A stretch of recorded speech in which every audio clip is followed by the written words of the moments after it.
ఇప్పుడు ఇంతకీ అమ్మవారికి 3 రకాల బీజాలు చెప్పాం. జగన్మాతని ప్రార్థించడానికి ఏం బీజాలు?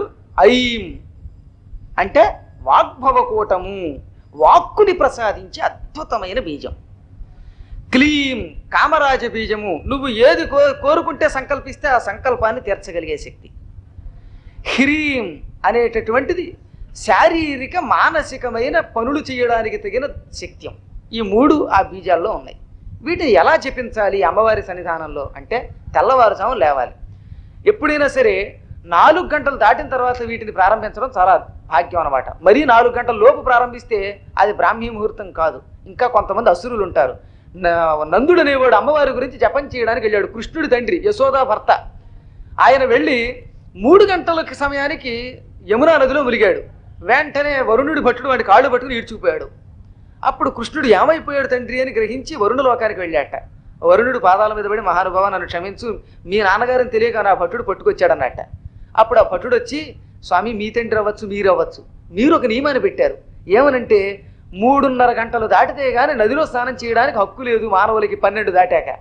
ఆ సమయంలో మీ నాన్నగారు స్నానం చేశారు కదా అని ఆయన వదిలేస్తే ఆయనకో రూలు ఇంకోళ్ళకో రూలు ఉండదుగా, కాబట్టి పట్టుకొచ్చేసాను అన్నట్ట.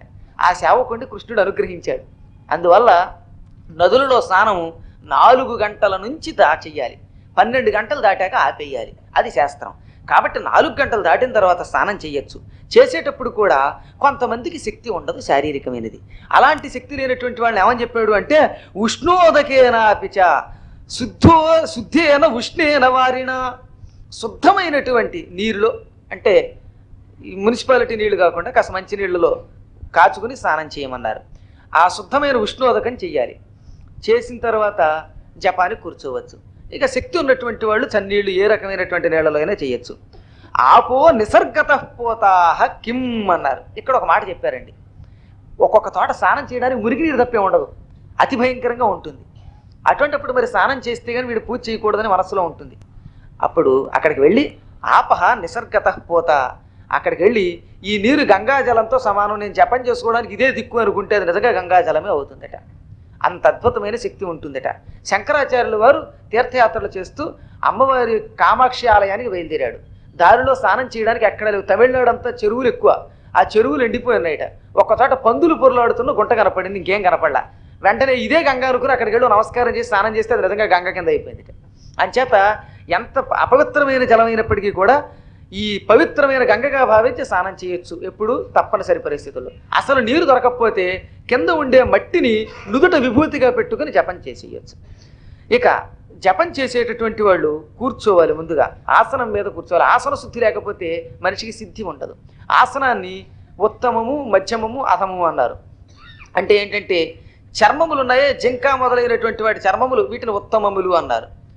ఆ తర్వాత దర్భ మొదలైనటువంటి వాటిని మధ్యమములు అన్నారు. ఏమీ లేకుండా పీటలు వేసుకు కూర్చోవటం అధమం. అంటే మొత్తం మీద ఏదో ఒక ఆసనం మాత్రం వేసుకు కూర్చోవాలి.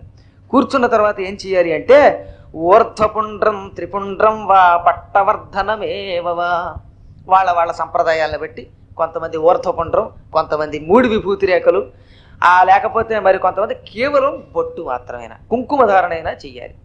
చేసిన తరువాత 2 చేతులు జోడించి, ఓ జగదంబ, ఆచమనం చేసి పూజా కార్యక్రమం మొదలు పెడుతున్నాను, నిర్విఘ్నంగా ఇది చెయ్యని ఒకసారి సంకల్పం చేసి తర్వాత ఆచమనం చెయ్యాలి. ఆచమనం చేసేటప్పుడు శ్రీ మహావిష్ణువు యొక్క నామాలతోటే ఆచమనం చేయాలి, అది అందరికీ తెలుసున్నది. ఆ తరువాత తథా అర్ఘ్యభావత్ ఏవత్ వా లలితాయై త్రరర్ఘ్యకం, ఎప్పుడైనా సరే సంకల్పం చెప్పాక, ఏదో ఫలానా రోజు ఇవాళ పాడ్యమ్యాం తథో శుభవాసరే శుభనక్షత్రే శుభయోగ శుభకరణ ఏవం గుణ విశేష విశిష్టాయాం అనే సంకల్పం చెప్పిన తర్వాత ఆ ఏ మంత్రం చేయాలనుకుంటున్నారు మీరు, ఐం అనే బీజం చేయాలనుకుంటున్నారా, క్లీం చేయాలనుకుంటున్నారా, లేకపోతే హ్రీం చేయాలనుకుంటున్నారో ఆ బీజాన్ని ఉచ్చరించి ఈ బీజం చేస్తున్నాము. ఆ తరువాత 3 సార్లు చేతిలోకి నీళ్లు తీసుకుని శ్రీ లలితాదేవి అర్పణమస్తు, శ్రీ లలితాదేవి అర్పణమస్తు అని ఒక్కసారి లలితాదేవికి త్రరర్ఘ్యకం 3 అర్ఘ్యం ఇవ్వాలట. అలా తర్పణం ఇచ్చిన తర్వాత సూర్యుడికి కూడా 3 సార్లు అర్ఘ్యం ఇవ్వాలి. ఇచ్చిన తర్వాత జపం మొదలు పెట్టుకోవచ్చు. జపం అనేది కేవలం ఈ బీజాక్షములు 3 చేయాలని కాదు, అమ్మవారి యొక్క నామాలు లక్షలున్నాయి. వీటిల్లో మీకు ఇష్టమైనటువంటిది, ఒక్కొక్కడికి దుర్గానామం, ఒక్కొక్కడికి చండీనామం, ఒక్కొక్కడికి కాళీ, కొంతమందికి లలిత, ఇలా ఏ నామం ఇష్టమైతే ఆ నామాన్ని జపించమన్నారు. వీటిల్లో మరొక స్పెషల్ చెప్పారు. కొంతమందికి తీరని బాధలు పట్టుకుంటాయి, చెప్పుకోలేని బాధలు ఉంటాయట మనస్సులో, ఇతరులకు చెప్పుకోలేని బాధలు. ఇలాంటి వాళ్ళు 41 రోజులు మండల దీక్ష అంటే ఎప్పుడు 40 అయ్యాక 41వ రోజు కూడా చెయ్యాలి, అది నియమం. 41వ రోజు అయిన తర్వాతే ఆ తీయాలి. ఇలా మండల దీక్షగా అమ్మవారి యొక్క ఒక దివ్యనామాన్ని ఈ 3 బీజాక్షములతో చెప్పించమన్నారు. 40 రోజుల్లోనూ కలిపి 1,00,000 జపం చేస్తే అటువంటి వాళ్ళు దివ్యమైన సిద్ధిని పొందుతారు. ఎలా కూర్చుని చెయ్యాలి? అక్షమాలాం సమాదాయ, జపం చేసేటప్పుడు చేతులు జపమాల పుచ్చుకోవాలి. అక్షమాల అంటే జపమాల, అది పుచ్చుకోమన్నారు. ఈ జపమాల ఎటువంటిది అంటే స్ఫటికములు కానీ రుద్రాక్షలు కానీ తులసి పూసలు కానీ అయి ఉండాలి. వీటితో జపం చెయ్యి. ఆ తరువాత ఇంకేం చేస్తావు అంటే దివ్యం బహిరంతరత శుచి, స్నానం చేసి శుచి అవ్వడమే కాదు, మనస్సుని కూడా శుచిని చేసుకోవాలి. మనస్సులో ఉండే లక్షణాలు కానీ లేకపోతే ఏవైనా రకరకాలైనటువంటి ఆలోచనలు కాసేపు అదుపులో పెట్టుకోవాలి. కొంతమందికి ఒక 100 జపం చేసిన తర్వాత అబ్బా మనస్సు చెదురుతుంది, లేదా కాళ్ళు రాగుతాయి, లేచి కూర్చుని మళ్ళీ 3 సార్లు నీళ్లు మాత్రం నోట్లోకి తీసుకుంటే చాలు బీజాక్షములతో, అస్తమాటు సంకల్పం చెప్పక్కర్లా, మళ్ళీ కూర్చుని జపం చేసుకోవచ్చు. ఆ తర్వాత ఒక విషయం చెప్పాడు, ఉదంముఖ ప్రాంగుఖోవా జపేత్ సింహాసనేశ్వరి. అసలు ఏ దేవుడి యొక్క అర్చన చేసినా తూర్పు దిక్కు ఉత్తర దిక్కు ఉత్తమం, అందున అమ్మవారికి మాత్రం ఖచ్చితంగా మొట్టమొదటిది ఉదంముఖ, ఉత్తర దిక్కు ముఖ్యమైనదట. అమ్మను ఆరాధించేవాళ్ళు ఎవరైనా శ్రేష్టమైన దిక్కు ఉత్తరం, లేదా అది కాని పక్షంలో తూర్పు. ఈ రెండింట్లో మాత్రమే కూర్చోవాలి తప్ప మరొక దిక్కుగా జగన్మాత అర్చన పనికిరాదు. అందుకని ఏమని చెప్పాడు సుస్పష్టంగా, ఉదంముఖ ఉత్తరం దిక్కున కూర్చుని కానీ, ప్రాంగుఖ తూర్పు దిక్కున కానీ, జపేత్ సింహాసనేశ్వరీం ఆ సింహాసన మీద కూర్చుని ఉండేటటువంటి జగన్మాతని అర్చించాలి. అలా అర్చించినటువంటి వాడు సంకల్ప భూషణ, తాను సంకల్పించుకున్నటువంటి దాంట్లో తప్పనిసరిగా సిద్ధి పొందుతాడు. అంతేనా? ఇంకా ఒక విశేషమైనటువంటి విషయం చెప్పాడు. ఏమిటంటే జగన్మాతకి 4 రకములైనటువంటి ద్రవ్యములు అర్పించమన్నాడు. అవి ఏమేమిటి అంటే నివేదన స్థానంలో తీపి వస్తువులు ప్రసాదించి, ఈ 40 రోజులు దీక్షగా నువ్వు అమ్మవారికి అర్చన చేయాలి అనుకుంటే అందులో ప్రధానమైన వస్తువు కేవలం తీపి మాత్రమే ఉండాలి.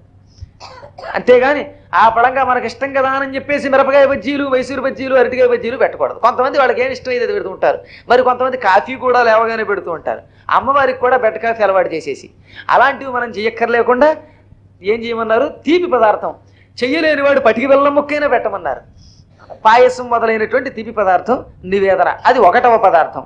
2వది లక్షత్రితయ జాపేన సర్వాన్వసీతే నృపాన్, 1,00,000 నామములు చేస్తున్నావు కనుక ఆ 1,00,000 నామములు జరిగేటప్పుడు ప్రారంభం నుంచి చివరి వరకు కూడా, అంటే జపం చేయడానికి ఎప్పుడు ప్రారంభించావు అప్పటి నుంచి చివరి వరకు కూడా ధూపం ఆగకుండా చూసుకోవాలి, అగరత్తులు వెలిగిస్తూ చూసుకోవాలి. ఈ 1,00,000 జపం అయ్యేదాకా. ఉదాహరణకి ఇప్పుడు 108 చేస్తున్నాం, 10 నిమిషాలు పట్టింది, అక్కడ అగరత్తులు వెలిగించాం. ఆ శక్తి లేనటువంటి వాళ్ళు ఒక్క పుల్లైనా వెలిగించుకోమన్నారు. శక్తి ఉన్నటువంటి వాళ్ళు కట్ల వెలిగించుకోవచ్చు కనీసం. కానీ అంచేత జపం చేసేవాళ్ళు ఏం చేస్తూ ఉంటామంటే, మేము కూడా చంటిబాబు గారి ఇంట్లో అప్పుడు భాగవత సప్తాహం చేసేటప్పుడు ఆ చంటిబాబు గారిని అక్కడ కూర్చోబెట్టేయటం, పారాయణ జరిగేంతసేపు అయిపోతూ ఉంటే చివరికి వచ్చరికి బాబు గారు రావడం అక్కడ వెలిగించడం, అలాగనమాట. ఎవరో ఒకళ్ళు ఆ పనికి పెట్టేవాళ్ళం. కాబట్టి ఏం చెప్పారు, మొదటిది తీపి నివేదన, 2వది జపం అయ్యేదాకా ధూపం వెలిగించడం, 3వది జగన్మాతకి చిట్ట చివరిలో పుష్పాన్ని సమర్పించాలి. పూర్తి అయిపోయిన తర్వాత జపం చేసిన తర్వాత ఒక దివ్యమైన పుష్పం తీసుకుని అమ్మవారి పాదాల దగ్గర పెట్టాలి. ఆఖరిది 4వది హారతిని ఇవ్వాలి తప్పనిసరిగా. పూజ ఈ జపం పూర్తి అయిపోయిన తర్వాత అమ్మవారికి కర్పూర నీరాజనం ఏదో ఒక దివ్యమైన కీర్తనతో ఇవ్వాలి. వాచా వాచస్పతి సమశ్రియా శ్రీపతి సనాభక, ఎవడైతే ఈ విధముగా జగన్మాతను మండల దీక్షతో అర్చిస్తాడో అటువంటి వాడు వాచస్పతి సమహ, సాక్షాత్తు బృహస్పతితో సమానుడవుతాడు. తర్వాత వాచా సమహ, సరస్వతితో సమానుడవుతాడట. ఐశ్వర్యములో శ్రియా శ్రీపతి సనాభ, డబ్బుల్లో సాక్షాత్తు లక్ష్మీ వల్లభుడవుతాడట. అంతకంటే గొప్పవాడైపోతాడనమాట. అంతేనా? బలే మరుత్సమానః, బలంలో వాయుతో సమానుడవుతాడట. వాయువు చాలా గొప్ప బలశాలి అని పేరు. వాయువు ఎంత బలం గలవాడో వీడంత బలవంతుడవుతాడు ఇది చేసినటువంటి వాడు. తర్వాత స్థిరత్వే హిమవానివ, స్థిర బుద్ధిలో హిమవంతుని యొక్క లక్షణాలు వస్తాయి. హిమవంతునికి స్థిరమైన లక్షణం ఉంది, కదలడా, పర్వతం కదులుతుందా? కదలదు. అలాగే మనకు కూడా స్థిరంగా కూర్చుని జపం చేసే శక్తి ఈ జగన్మాత ప్రసాదిస్తుంది.